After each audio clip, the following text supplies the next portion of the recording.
మెదక్ మున్సిపాలిటీలో కాంగ్రెస్ జెండా ఎగురవేస్తామన్నారు ఎమ్మెల్యే మైనంపల్లి రోహిత్రావు.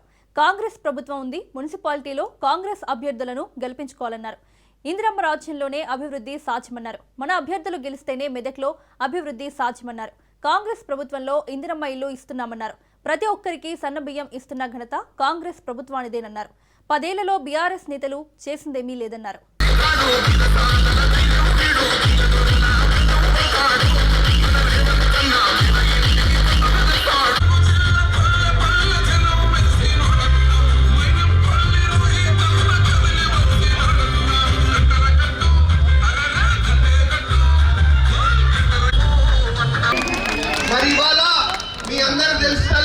ఇవాళ కాంగ్రెస్ పార్టీ అధికారంలో ఉన్నది, ఇవాళ కాంగ్రెస్ పార్టీ ప్రభుత్వం ఉన్నది.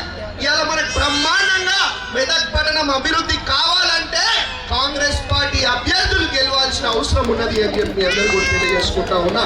ఎందుకంటే మనం 10 ఏళ్ళు దొంగలకు అవకాశం ఇచ్చినామా ఇవ్వలేమా? 10 ఏళ్ళు బీఆర్ఎస్ దొంగలకు అవకాశం ఇచ్చినాం. 10 ఏళ్ళు ఏమైనా చేసిండ్రా అని నేను అడుగుతా ఉన్నా.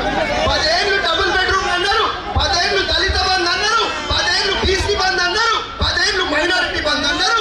ఇది చేస్తాం అది చేస్తాం అని చెప్పి మాయ మాటలు చెప్పారు. ఇవాళ నేను మిమ్మల్ని ఒకటే అడుగుతా ఉన్నా, ఎవరికైనా డబుల్ బెడ్రూమ్లు వచ్చినాయా? డబుల్ బెడ్రూమ్లు వచ్చినాయా ఎవరికన్నా? దళిత బంధు వచ్చిందా పోనీ? బీసీ బంధు వచ్చిందా పోనీ? మైనారిటీ బంధు వచ్చిందా? ఏమన్నా వచ్చిందా నేను అడుగుతా ఉన్నా. మరి 10 ఏళ్ళు పీకనోడు 10 ఏళ్ళు చేయనోడు ఇప్పుడు చేస్తాడా అని నేను అడుగుతా. ఇవాళ కాంగ్రెస్ పార్టీ అధికారంలో ఉన్నది, ఇంద్రమ్మ రాజ్యం మన దగ్గర ఉన్నది. ఇవాళ ఏ పని కావాలన్నా ఇవాళ కాంగ్రెస్ ప్రభుత్వం చేయాలా, మీ బిడ్డ ఎమ్మెల్యేగా ఉన్న నేను చేయాలా. ఇవాళ మనకు అభివృద్ధి కావాలంటే, సేవ కావాలంటే, సంక్షేమం కావాలంటే మన కాంగ్రెస్ పార్టీ అభ్యర్థులు గెలవాలా. ఈ మెదక్ పట్టణం మీద కాంగ్రెస్ పార్టీ జెండా ఎగిరేసే ఒక బాధ్యత మీరు తీసుకోవాలని చెప్పి తెలియజేసుకుంటా ఉన్నా. ఎందుకంటే ఇవాళ మరి వంటిల్లో కొలది ఇల్లు కొలది అయితే నడుస్తుందా? వంటిల్లు ఇల్లు రెండు కలిసి ఉంటేనే కదా ఒక సంసారం బ్రహ్మాండంగా ముందుకు పోయేది. మరి ఇవాళ ఎమ్మెల్యేగా మనం ఉన్నాం, మన ప్రభుత్వం ఉన్నది. మరి మన అభ్యర్థులు గెలిస్తేనే ఇవాళ బ్రహ్మాండంగా మెదక్ పట్టణంలో అభివృద్ధి, సేవ, సంక్షేమ కార్యక్రమాలు ముందుకు కొనసాగుతాయని చెప్పి మీ అందరూ కూడా తెలియజేసుకుంటా ఉన్నా. నిజమే కదా? నిజం కాదా? మరి 10 ఏళ్ళు మనం అవకాశం ఇస్తే మనం మోసం చేసినోడు మళ్ళా ఇలా లంగలు దొంగలు మనం మోసం చేయడానికి బయలుదేరి వాళ్ళని నమ్మొద్దు అని చెప్పి తెలియజేసుకుంటా ఉన్నా. ఇక బీఆర్ఎస్ పార్టీ వాళ్ళ దగ్గర మన దగ్గర దాచుకున్న పైసలు మాలాస గట్టిగా ఉన్నాయి. కాబట్టి పైసలు ఇస్తే బ్రహ్మాండంగా వద్దనకుండా తీసుకోవాలా, ఓటు మాత్రం ఎగుర్తు కోటేస్తారు. 3000 అవసరమైతే మా తల్లి వాని బట్టలు కూడా గుంజుకునేటట్టుందట చూస్తుంది. కాబట్టి ఏం తప్పులేదు, వాని బట్టలు కూడా గుంజుకోండి, వారి బట్టలు కూడా తీసేటట్టు చేతు గుర్తు మీద ఓటేసి కాంగ్రెస్ పార్టీని గెలిపించవలసిందిగా మీ అందరినీ కూడా కోరుతా ఉన్నా. మరి ఇవాళ కేసీఆర్ ఎంత లంగా దొంగ అనేది నేను చెప్పే అవసరం లేదు, అలా సొంత కూతురే చెప్తుంది కదా. సొంత కూతురే రోజు టీవీలలో చెప్తుంది, మా కవితమ్మ చెప్తలేదా? వాళ్ళు ఎట్లా దోచుకుర్రు, ఎట్లా దాచుకుర్రు, ఎట్లా దోపిడీ చేసిరు అనేది వాళ్ళ సొంత కూతురే చెప్తా ఉన్నది. మరి సొంత కూతురికి చేయనోడు, ఇంటి ఆడబిడ్డకి చేయనోడు, ఇంటోళ్ళకి చేయనోడు మనకి చేస్తాడా అని నేను అడుగుతా ఉన్నా. చేస్తాడా అని నేను అడుగుతా ఉన్నా. మరి 10 ఏళ్ళు అధికారంలో ఉన్నప్పుడు చెయ్యనోడు ఇప్పుడు చేస్తాడా అని నేను అడుగుతా ఉన్నా. వాడు చెయ్యడు, చెయ్యలేడు. ఏదున్నా ఇలా కాంగ్రెస్ పార్టీ చేయాలా, ఇంద్రమ్మ రాజ్యం చేయాలా, మనమే చేయాలని చెప్పి తెలియజేసుకుంటా ఉన్నా. ఇలా బ్రహ్మాండంగా మరి మన ప్రభుత్వం వచ్చిన వెంటనే ఇంద్రమ్మ ఇల్లులు ఇస్తా ఉన్నాం, కొత్త రేషన్ కార్డులు ఇస్తా ఉన్నాం. మరి ఏకకాలంలో రైతు రుణమాఫీ చేయడం జరిగింది, 2 లక్షల రూపాయలు. చేసినామా చేయలేదా? ఇలా బ్రహ్మాండంగా మా మహిళలు బాగుండేళ్ళు మన ప్రభుత్వం వచ్చినాక బ్రహ్మాండంగా అభివృద్ధి, సేవ, సంక్షేమ కార్యక్రమాలు చేపట్టుకుంటూ ముందుకు పోతా ఉన్నాం. కాబట్టి ఎట్టి పరిస్థితుల్లో కూడా ఏ గుర్తు కోటేస్తాడు? ఏ గుర్తు? చేయి గుర్తు. అయితే ఇంకో విషయం చెప్తా, పక్కనే మనకి ఏడుపాయల అమ్మవారి ఆలయం ఉన్నది, ఉన్నదా లేదా? ఇటు పక్కన మెదక్ చర్చ్ ఉన్నది, ఉన్నదా లేదా? మరి 10 ఏళ్ళు ఎన్నికలు రాగానే మెదక్ చర్చికి 100 కోట్లు ఇచ్చేస్తా, ఏడుపాయల అమ్మవారి 100 కోట్లు ఇచ్చేస్తా అని అన్ని మాయ మాటలు, మోసపు మాటలు చెప్పడం జరిగింది. చేసుడు పక్కన పెడదాం, చేసుడు కొంతసేపు పక్కన పెడదాం. 10 ఏళ్లలో కనీసం ఒక్కసారన్నా కేసీఆర్ మన చర్చకు ఏడుపాయల అమ్మవారి ఆలయంకి వచ్చిందా అని నేను అడుగుతా ఉన్నా. 10 ఏళ్లలో ఒక్కసారి కూడా రాలే, మనల్ని పట్టించుకోలే, మన కష్టాలు తీర్చలే. అట్లాంటి వాడు ఇప్పుడు కొత్తగా అని చెప్పి తెలియజేసుకుంటా ఉన్నాం.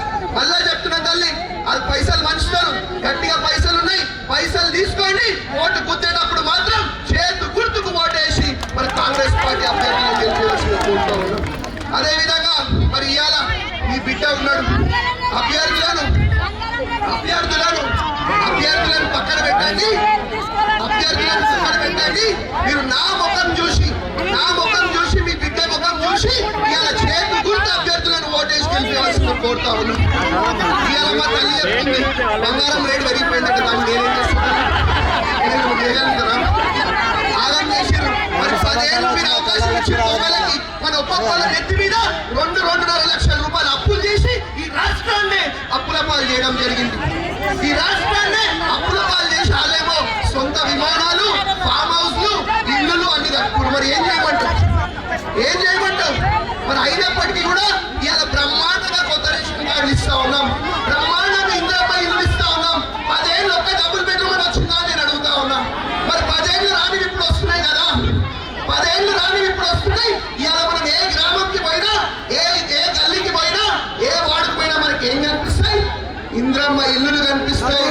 10 ఏళ్ళ ముందు ఇచ్చిన మన ఇంద్రమ్మ ఇల్లు కనిపిస్తే 10 ఏళ్ళ తర్వాత మనం ఇచ్చిన ఇంద్రమ్మ ఇల్లు కనిపిస్తాయి తప్ప 10 ఏళ్ళు మనం ఎవరు పట్టించుకోవాలి. ఈ విషయంలో ఇవాళ 100 కోట్ల రూపాయలు మనం మెదక్ పట్టణం కోసము అభివృద్ధి, సేవా, సంక్షేమ కార్యక్రమాల కోసం తేవడం జరిగింది. విషయం మీరు గుర్తుపెట్టుకోవాలని తెలియజేసుకుంటున్నాం. ఇంతకుముందు మరి మన పిల్లలు చదువుకోవాలంటే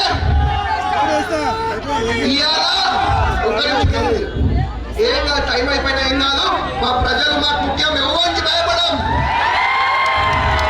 కాబట్టి అయితే కానీ నా మీద అవుతుంది కేసు, మీకెందుకు బాగా నేనున్నా కదా.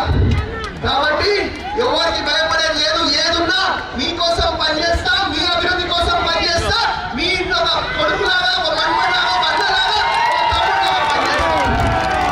మరి నా మీద నమ్మకంతో అభ్యర్థులను చూడకండి. ఎవరు అభ్యర్థి ఉన్నా చేతు గుర్తు ఒకటే చూడండి, మైనంపల్లి రోహిత్ ఒక్కటే చూడండి అని చెప్పి తెలియజేసుకుంటా ఉన్నాం. ఎట్టి పరిస్థితుల్లో కూడా మనందరూ 2 చేతులు లేపాలి, 2 చేతులు లేపాలా, 2 చేతులు. మీ బిడ్డ ఇవాళ మరి నాకు అట్లాంటివి ఉంటే మరి కేసీఆర్ ఉన్నాడు కదా, కేసీఆర్ ఎందుకు తిడతా? కేసీఆర్ని తిడుతున్నా కదా, కదా హరీష్ రావు తిడుతున్నా కదా.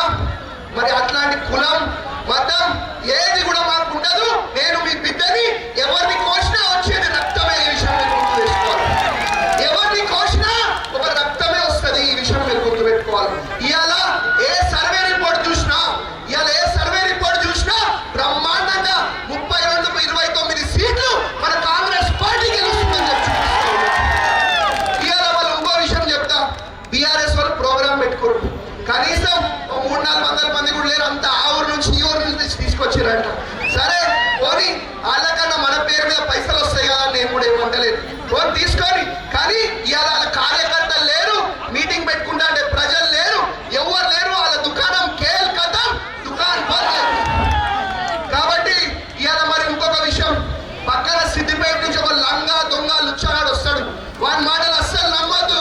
వాడిని ఇట్లనే నవ్వుకుంటా చెప్పు దెబ్బలు కొట్టే విధంగా మీరు సమాధానం ఇవ్వాలని చెప్పి మీ అందరినీ కూడా కోరుకుంటూ ఇంకొకసారి मेरी मुसलमान भाई और बहनों को भी मैं तहे दिल से सलाम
పెళ్లి చేసుకుంటూ ముగిస్తా ఉన్నారు. ఇంకొకసారి రెండు చేతులు లేపుతారు నా కోసం.